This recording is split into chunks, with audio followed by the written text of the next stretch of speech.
think littering and pollution is a big problem in today's society. Yes. Yeah, littering not quite as bad as it was, but certainly pollution, because we have nearly 4 million people in Sydney, and there's 7 billion people on this earth, and that creates pollution. I think one of the worst pollutions is from coal, but we have to keep using coal and cheap fossil fuels, otherwise our economic system will collapse. So we're in a pretty terrible position. Has there been a noticeable change with litter and pollution in the Ku-ring-gai National Park area from when you were growing up to now? Well, definitely. When I was a kid in Ku-ring-gai, the sewerage used to overflow into Middle Harbour, and I understand they put a great bigger pipe right through, which goes to North Head, and that stops the sewage pollution just going into Middle Harbour. So that's an improvement. Yeah. And generally, health standards, as we become wealthier, the standards, everyone used to just have septic tanks, and that created pollution, whereas now virtually everyone is connected to the sewerage, and that whacks it out to sea, so it's not staying in Ku-ring-gai. Do you think the increase of population has increased the amount of litter and pollution? Yes, I think one of our biggest problems is the fact that our current economic system requires perpetual growth in population and in the use of resources and energy for it to survive, otherwise it will go into recession. But you don't need very decent, very big brains to realise that you can't have perpetual growth in a finite world. And so the pollution problem, at the moment we're shipping a lot of our rubbish out to the Woodlawn mine near Goulburn, but that's going to fill up. It's a great big open cut mine, and really the lesson will be, I think you will realise this, will be forced upon you as you grow up, that we have to live in balance.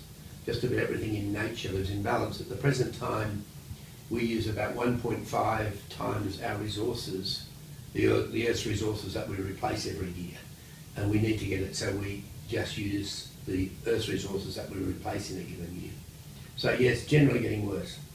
How do you think we can stop litter in our national parks and suburban areas? It's very difficult. It goes back to, I suppose, training as kids.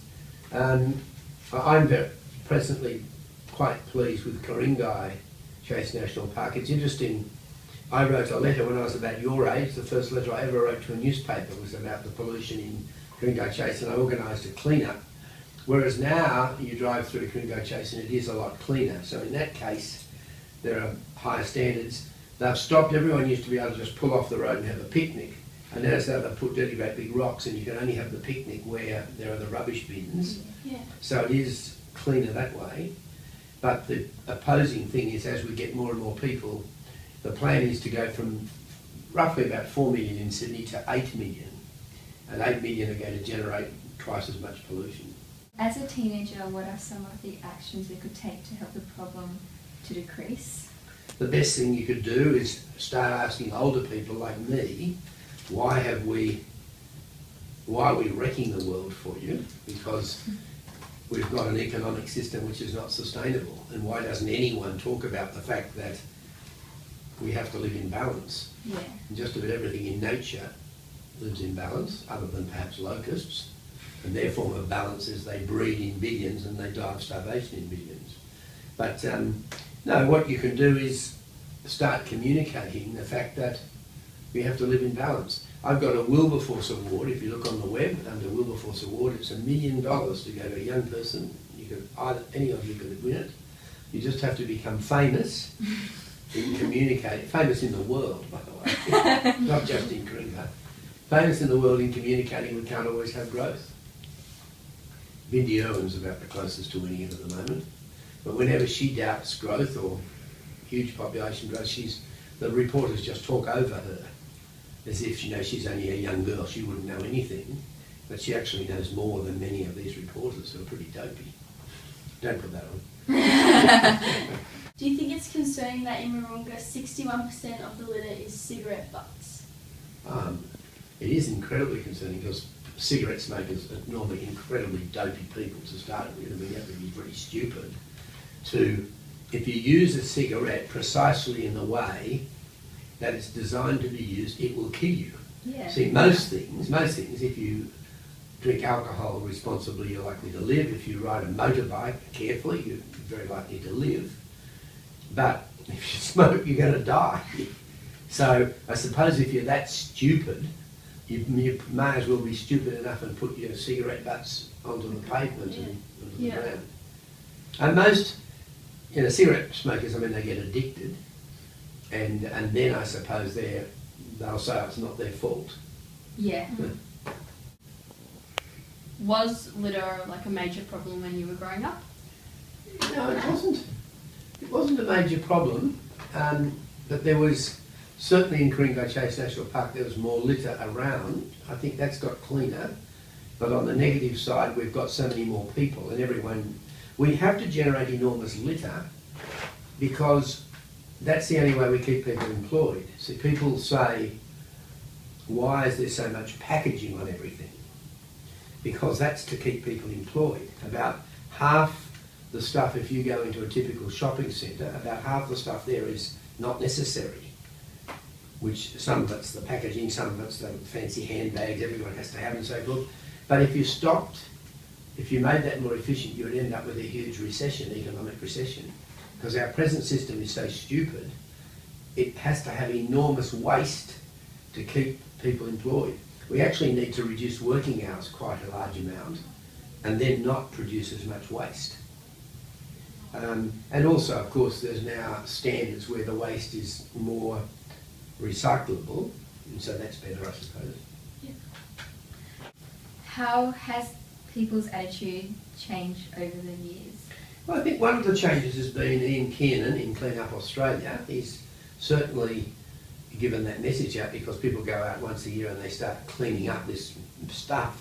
And a good example would be, in the case of Ku-ring-gai, Middle Harbour, where it goes down stormwater drains, and you now notice on the pavement, it's wonderful, on the curb and guttering it says Middle Harbour drainage or something like that. So anything you throw down ends up into Middle Harbour. And we never thought about that 50 years ago. It was just not sort of thought about. So there's a lot more action on that. So what's improving the situation is Ian Kiernan and greater awareness of not littering. What's making the situation worse is there's about 7 million people in Australia. When I was young, there's now 22 million. So we've gone up 3 times. Yeah. So there's one thing making it worse, another thing making it better. Do you think the council's idea of removing bins will work in reducing litter? That's an interesting one. Are they removing bins from public places like on the streets? We go just a litter bin? In the city, I think, Yeah. they had an idea to remove bins. Yeah. One of the reasons is that years ago a bomb was placed in a bin, and so people are very concerned about that. It might work. See, in the old days, if there wasn't a bin, you just threw it on the ground, but people tend not to do that as much. You only have to go. I've just been I caught a train from Singapore to Bangkok, and the rubbish on the side of the railway is just unbelievable. And not so long ago, I caught a train from Gordon to Sydney, and it's perfectly clean. So I would imagine there's a bit of cleaning up, but also people don't throw as much out. The windows are closed now anyway, aren't they? You can't throw it out. Yeah. See, in my day, you could have the door open and throw everything out. So that improves it. Look, yes, as our standard of living rises and people are better educated, they litter less. So that's helping us, but we're certainly creating more litter because we've got so many more people. Yeah. Thank you. Thank you It's a so pleasure. much. Good to see you.